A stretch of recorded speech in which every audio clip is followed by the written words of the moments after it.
seated.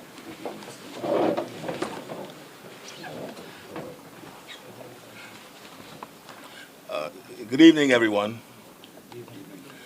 After the briefing received in Cabinet this morning on the developments and preparations surrounding Hurricane Milton, I wanted to speak to you, the Bahamian people, directly. At 6 p.m. this evening, the Met Office issued its latest bulletin.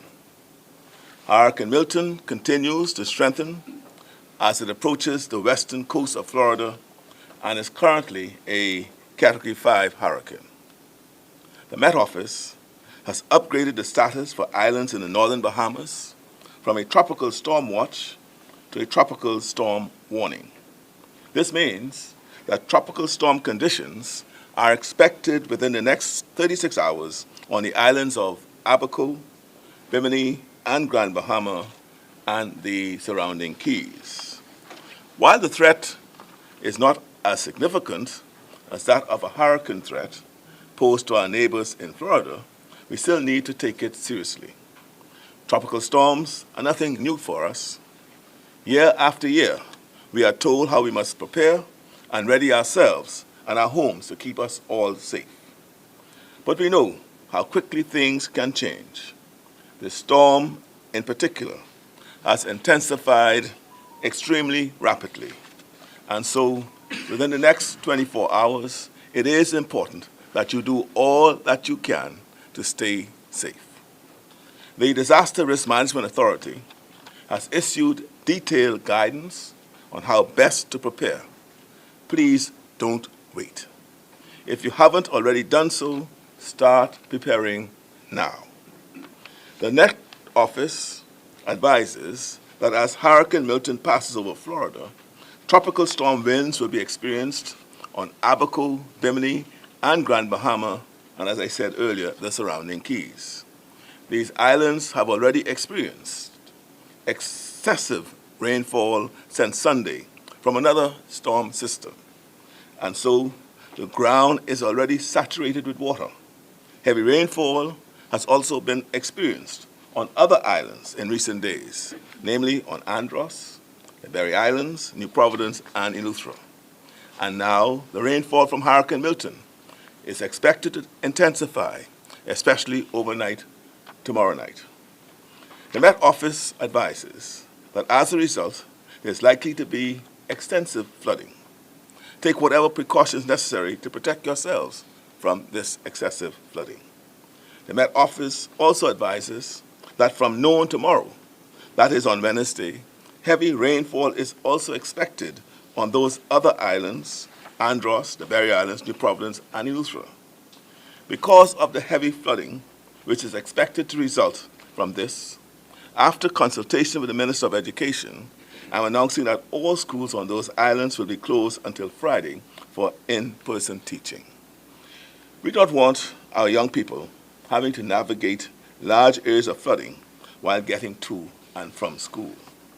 The Ministry of Education will provide further detailed guidance. The broadcast alert system has already been activated on all mobile phones in the country, and you have received one earlier this afternoon. Please pay attention to the alerts and follow the advice given. ZNS and other news outlets will broadcast further alerts and updates as they are issued. Stay tuned to official channels for updates from the Bahamas Department of Meteorology. Friends, for the past several months, I've held monthly meetings with the Disaster Risk Management team. Compared to what was in the past, the team has greatly enhanced the degree of national preparedness. They are coordinating efforts across all sectors to ensure that the agency is ready to respond swiftly and effectively. I expect that those of you, especially in Abaco and Grand Bahama, may well find this time to be the cause of some anxiety. Given the projected path of Hurricane Milton and the fact that it is not projected to make landfall in the Bahamas, there is no need for panic or alarm. Even so, much has been learnt and improved upon from past experiences. One of the lessons is that it is better to take extra precautions rather than be taken by surprise by unforeseen events. In other words, as my grandfather would say, it's better to be safe than sorry. Focus your efforts on being safe. For example, if your home is at risk of flooding, go and stay with a friend or relative whose home may not face such risk. Stock up on water, food, batteries, and so on, as you would when facing a direct threat of a hurricane. Clear anything from your property which may be blown around in the wind. Protect your doors and windows. Raise your furniture or other household valuables off the floor in case of the flooding. And of course, and more importantly, protect yourselves. We will continue to monitor the storm extremely closely. The Family Island Administrators, the Royal Bahamas Defense Force, the Royal Bahamas Police Force, the National Youth Guard, the Ministry of Works, and all our major agencies are on standby. They are ready to respond and deploy resources as needed to protect and support our communities. We remain in close touch with our partner agencies in the United States and in the region. To those fellow Bahamians residing in Florida, I strongly urge you to take this hurricane extremely seriously. If you are in Florida, Milton is a powerful and dangerous storm, and is forecast to remain so as it makes landfall on Florida's west coast. Please heed the warnings from local authorities, make necessary preparations, and take all measures to ensure your safety and that of your families.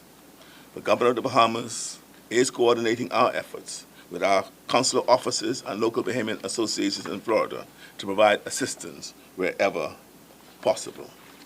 As Bahamians, we are no strangers to the challenges posed by tropical storms and hurricanes. We have faced them before, and we have emerged stronger each time. Let us remain vigilant, prepared, and ready to act.